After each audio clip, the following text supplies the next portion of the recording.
Hey everyone, I'm Samit, as Alex just introduced me. I am the founder of Penseum. We use AI to personalize learning for students.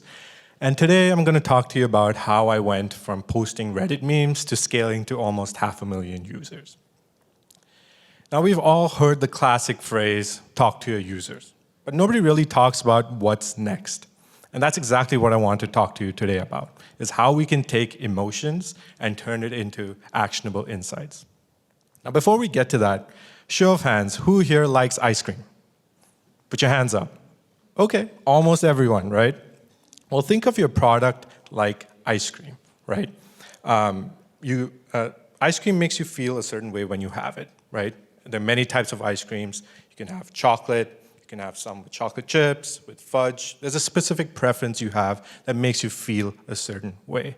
And when somebody asks you, how is that ice cream? You have an emotional response. You're like, okay, I enjoyed it. I was happy. I was disappointed. I was surprised. All these things have deep insights into building this product, right? People take a lot of time and effort to build the right ice cream to bring out this emotion in you, right? They think about the milk to cream ratio. They think about how much sugar you want to put into it. They think about, I don't know, like what product would sell better when it's sunny? What product would sell better when it's cold, right? All these things take into account your emotion and turning it into data. And that's one thing early on in Penseum that we missed out on. When we first started, of course, we did the classic talk to your users. We understood their pain points. We got their emotions. We had the exact same set. I feel frustrated when blah, blah, blah. I feel lazy because blah, blah, blah. I feel good when I do well on my exams. We had those pain points, and what we did is we took it to Reddit. I would post maybe 10, 15 times a day, right, just to get our first users. Taking it quite literally, doing things that don't scale, right? And it worked. We got our first few users, but the thing is, I had no idea what was working, which post worked, right? What was getting people to our platform and whatnot. And then that's when we had our aha moment. We understood the emotions because we talked to our users, right? But we had no data to back it up. So that's what we started doing is we started tracking everything. We put embedded links in our Reddit posts. We would put UTM links. We would see how they convert, right? Measure our click-through rates. And once we measured everything, we could make those tweaks. We could be like, okay, if I put emojis in my post, will people click through it? If I remove that obvious hyphen from ChatGPT outputs, will people click through more, right? So all these small tweaks would be impossible by just talking to your users. You need that data, right? But now you have the emotions, now you have the data, right? What do you do next? You have to learn from small experiments, these tweaks that I'm talking about. And how do you do that? Is creating mini MVPs. Right? Basically what you do is you look at your data and you come up with a hypothesis. You go, okay, hey, I think my user, based on this data, would stay longer if I add this feature. Great. You build a mini MVP or a little test, right? And you start an A/B test, right? To half of your users, you give them the new feature, and half of your users, you don't, right? And if it works, great, you found your secret sauce. But if it doesn't, you try again, right? And again, you're not talking to your users. You didn't ask them whether they liked it. You just watched what they did. And that's exactly it. Scaling is it's not all about doing more. I could post maybe 20, 25 Reddit posts, but that's not going to move the needle, right? Once we had the data, I just needed to put one Reddit post out there with all these tweaks to get the same results, right? It's more about doing more of what makes people stay. Because users won't write your roadmap. They'll only throw feelings at you.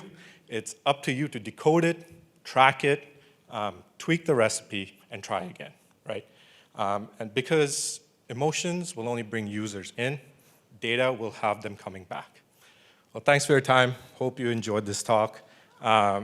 Please reach out and let me know if you want to know more tips about scaling. Thanks. All right, we have some time for questions. Any questions over here? Over here.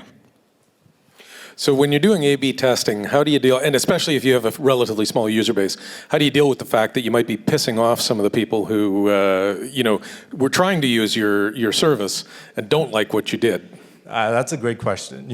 At the end of the day, when you're starting out, you don't really have a perfect or ideal customer. You're still trying to figure it out, right? So if it pisses them off, well, maybe they're not your ideal customer, right? Because at the end of the day, you're building a product based on some insight that you have, right? And you want to build it for that. The easiest way I would say is maybe try something, not your product, but maybe your website. Maybe A/B test on your website and see if people like that, right? Maybe you don't want to piss off everybody at the same time. Love that. Other questions? Phoenix? Hi. So I'm also trying to build a EdTech app. Just wanted to ask you, apart from Reddit, what else did you use? Because I'm sure you might not just. You want to steal all my secrets, right? No, go ahead. What were you saying? That's it. I'm also trying to do some influencer marketing. So I just wanted to ask, apart from Reddit, did you explore any more options or anything else? Yeah, that's a good point. I think we were one of the first, and then we had a lot of people copying our Reddit strategy and then our influencer marketing. What I would say is, forget influencer marketing. You're a founder, do it yourself, right? I was scared to go in front of camera, but that's fine. I put content out on Instagram and TikTok, figured it out myself, tested what worked, what didn't. That's what I did. And we went viral a couple of times, got about like 80 million views and impressions. So if you know how to replicate that, then you can show people else how to do it. Yeah. Thank you. I have a question again about your Reddit strategy. Hello. We tried that a little bit, but the easiest way to get yourself banned from Reddit is start posting links. So how do you get around that? Yeah, so again, I tested it out. Reddit, you can find ways around it. My creative way was I would create study tips, and maybe the fourth or fifth tip would be a link to my website. I actually got called out on Reddit. Somebody was like, that's a really creative ad. I'm like, all right, I'll take it. There's one over there, Phoenix. Good questions, guys. I like that we're getting tactical. Love it. Have you done anything to make Reddit more scalable by using things like Reddit monitoring tools or anything like that? Have you worked to make it like a higher volume channel for yourself? Yeah, of course. I think one thing we didn't realize when we first started is people like students for us, when they search on Google, they type, how do I study Reddit, right? And that's actually beneficial for us because when we were first starting out, SEO is an issue, right? But because we blew up on Reddit, we had all of that showing up on the first page of Google itself. So that's what helped. Scaling it, it really depends. Once you start adding a paywall and getting people to pay for it, you can play with ads, right? They give you better metrics and you can track it better to actually optimize it. Great. Can we get a round of applause?